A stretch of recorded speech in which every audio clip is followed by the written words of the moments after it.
بسم اللہ الرحمن الرحیم الحمد للہ رب العالمین الصلاۃ والسلام علی رسولہ الکریم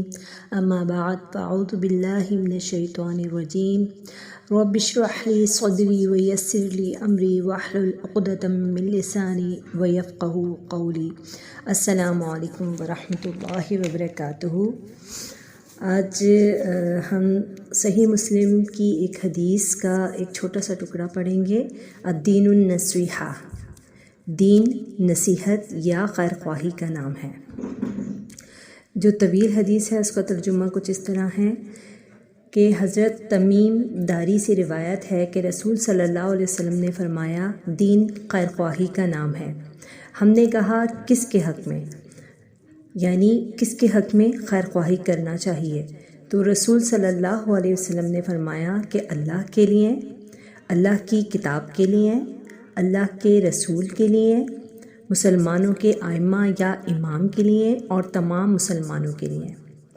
تو اب خیر خواہی سے سب سے پہلے ہم اس کا سے مراد کیا ہے یہ ہم دیکھ لیتے ہیں کہ خیر خواہی کسے کہتے ہیں۔ خیر خواہی سے مراد نصیحت لینا یا بھلائی کا کام کرنا ہے۔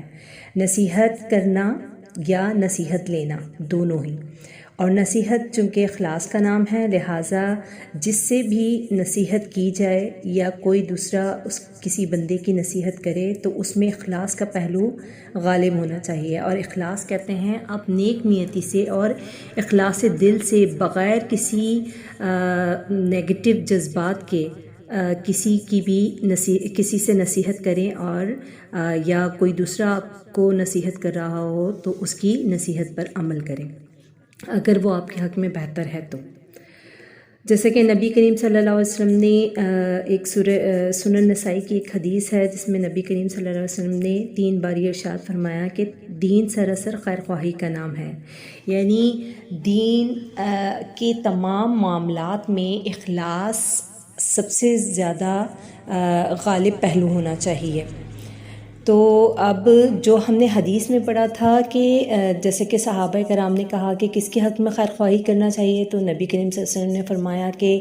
اللہ کے لیے، اللہ کی کتاب کے لیے، اللہ کے رسول کے لیے اور مسلمانوں کے ائمہ یا امام کے لیے اور باقی تمام مسلمانوں یعنی تمام لوگوں کے لیے خیر خواہی کرنا چاہیے۔ تو اللہ کے حق میں خیر خواہی کیا ہوگی؟ یعنی ہم تو نصیحت کو کہہ رہے ہیں کہ نصیحت جو ہے وہ خیر خواہی ہے،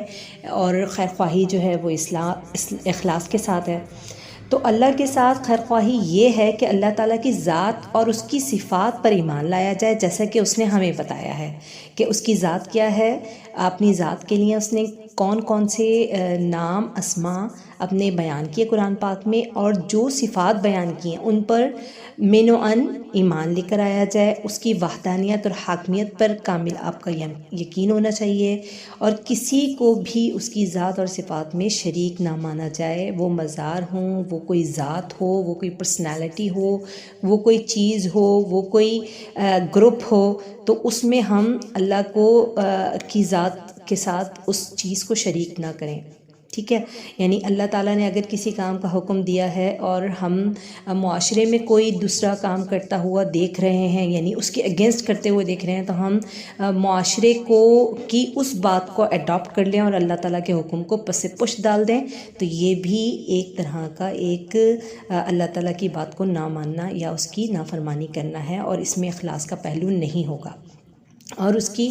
اللہ تبارک و تعالیٰ کی عبادات، اس کے احکام کی تکمیل میں اخلاص نیت، وفاداری، اطاعت، فرمانبرداری کو ہم اپنا عین ایمان اور یقین بنا لیں۔ اب اللہ کی کتاب کے حق میں خیر خواہی یہ ہے کہ اس پر اللہ کی طرف سے نزول کا یقین رکھا جائے کہ یہ اللہ تعالیٰ کی طرف سے نازل کردہ ہے، اس میں جو بھی کچھ لکھا ہوا ہے اس کو ہم سمجھیں اور اس پر عمل کریں۔ پھر جب ہم ٹیکسٹ کی بات کرتے ہیں، یعنی قرآن پاک میں جو ٹیکسٹ لکھا ہوا ہے، تو تجوید اور ترتیل کے ساتھ اس کی تلاوت اور اس کی تعظیم و احترام کو پر یقین بھی ہو اور اس پر عمل بھی ہو۔ پھر اللہ کے رسول کے ساتھ کیا خیر خواہی ہے کہ نبی کریم صلی اللہ علیہ وسلم کو سچے دل کے ساتھ اللہ کا رسول اور پیغمبر مانا جائے، اس پر یقین رکھا جائے، آپ کو خاتم الانبیاء مانا جائے، اور تمام احکامات جو نبی کریم صلی اللہ علیہ وسلم نے دیے ہیں ان پر دل کی اطاعت کے جذبات کے ساتھ عمل کیا جائے، آپ کی سنت پر عمل کیا جائے، اور آپ صلی اللہ علیہ وسلم کو اپنی ذات، اپنے ماں باپ، اپنی اولاد اور تمام لوگوں سے جن سے بھی ہم محبت کرتے ہیں ان سب سے بڑھ کر عزیز رکھا جائے. نہ صرف عزیز مانا جائے بلکہ عزیز جانا جائے بلکہ مانا جائے، کیونکہ ہم عزیز جانتے تو ہیں نبی کریم صلی اللہ علیہ وسلم کو اپنی تمام تر محبوب چیزوں سے، لیکن ہم ان کو مانتے نہیں ہیں، کیونکہ نبی کریم صلی اللہ علیہ وسلم نے جو بھی ہمیں حدیث یعنی جو بھی قول نبی کریم صلی اللہ علیہ وسلم کے ہم تک آئے، ہم بعض اوقات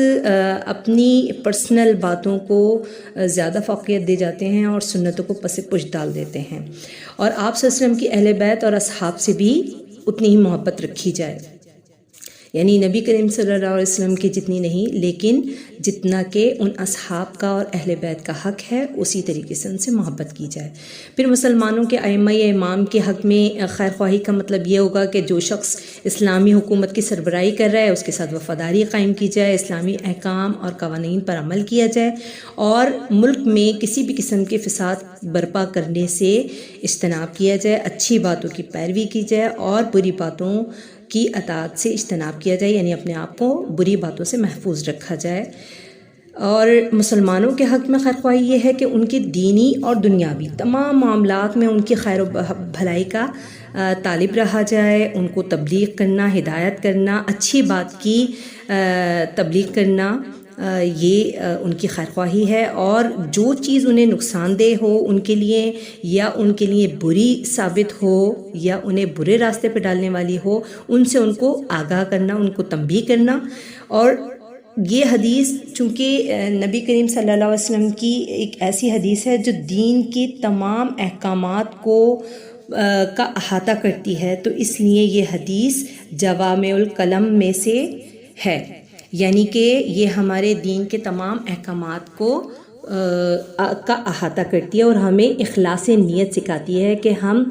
جس سے بھی کنیکٹڈ ہوں اخلاص دل کے ساتھ کنیکٹڈ ہوں. وما علینا الا البلاغ المبین. السلام علیکم ورحمۃ اللہ وبرکاتہ.